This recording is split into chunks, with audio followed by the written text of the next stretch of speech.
2025 विधानसभा चुनाव से पहले तेजस्वी यादव को युवाओं ने बड़ा झटका दिया है, या फिर यूं कहें कि युवाओं ने तेजस्वी यादव को सीधे तौर पर नकार दिया है। ये तस्वीर देखी है पटना यूनिवर्सिटी छात्र संघ चुनाव के परिणाम में, क्योंकि जो परिणाम आए हैं उसमें छात्र राजद दूर दूर तक नजर नहीं आ रहा है। मतलब तेजस्वी यादव कहते हैं कि युवाओं पर मेरी अच्छी पकड़ है, युवा बदलाव चाहते हैं, और वही युवा आरजेडी को चुनने में आखिर क्यों हिचक रहे हैं। पटना यूनिवर्सिटी छात्र संघ चुनाव का परिणाम आ गया और उस जिन 5 सीटों का परिणाम आया है उसमें एक भी सीट पर आरजेडी चुनाव नहीं जीती है। हम आपको पहले एक एक करके 5 सीटों के बारे में बता देते हैं। जो पटना यूनिवर्सिटी छात्र संघ के अध्यक्ष के तौर पर चुनी गई है मैथिली एबीवीपी की है। दूसरे नंबर पर उपाध्यक्ष धीरज निर्दलीय चुनाव जीते हैं। सलोनी राज महासचिव पद के लिए निर्दलीय है ये। रोहन सिंह एनएसयूआई संयुक्त सचिव पद के लिए चुनाव जीते हैं। सौम्या श्रीवास्तव एनएसयूआई कोषाध्यक्ष पद के लिए चुनाव जो है वो जीती हैं। आरजेडी छात्र राजद आपको दूर दूर तक नजर नहीं आया है, और यही बड़ी वजह है कि कहा जा रहा है कि जिस युवाओं को लेकर तेजस्वी यादव कहते हैं कि भाई युवाओं की बड़ी फौज मेरे साथ है, और जिस चुनाव में 100% वोटर युवा होते हैं उस चुनाव में तेजस्वी यादव का छात्र संगठन चुनाव एक भी सीट पर नहीं जीता है।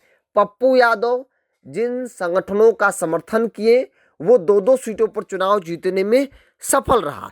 एनएसयूआई 2-2 सीटों पर चुनाव जीतने में सफल रहा, चूंकि एनएसयूआई मजबूत तब हुई जब पप्पू यादव का समर्थन जो है वो मिला।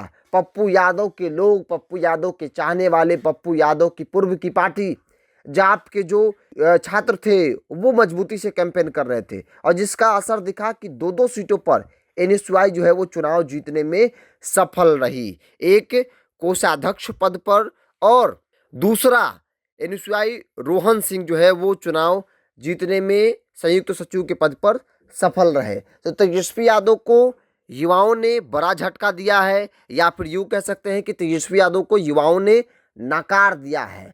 पटना यूनिवर्सिटी छात्र संघ चुनाव में युवाओं ने सीधे तौर पर तेजस्वी यादव को नकारा है। मतलब जो तेजस्वी कहते हैं कि भाई हमने रोजगार दी, हमने नौकरी दिया, तो फिर युवा आखिर विश्वास क्यों नहीं कर रहे हैं?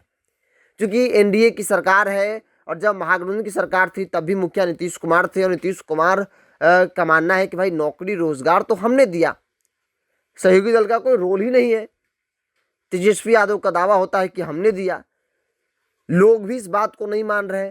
अगर छात्र मानते, अगर युवा मानते तो शायद पटना यूनिवर्सिटी छात्र संघ चुनाव में आरजेडी कम से कम 1-8 सीट भी जीतने में सफल होती। हालांकि हमने आपको पहले भी कहा था कि छात्र राजद कोई लड़ाई में नहीं है। एनएसयूआई और एबीवीपी के बीच में जो है वो कड़ा मुकाबला होगा। निर्दलीय भी मजबूत है, और ये चीज़ें कहीं हद तक सही भी दिखी। 2-2 सीटों पर निर्दलीय जो है वो चुनाव जीते, बाकी सीटों पर एबीवीपी और एनएसयूआई की जो है वो जीत हुई है। बड़ी बात यह है कि पटना यूनिवर्सिटी के लोगों ने, छात्रों ने, युवाओं ने तेजस्वी यादव को सीधे तौर पर नकार दिया है।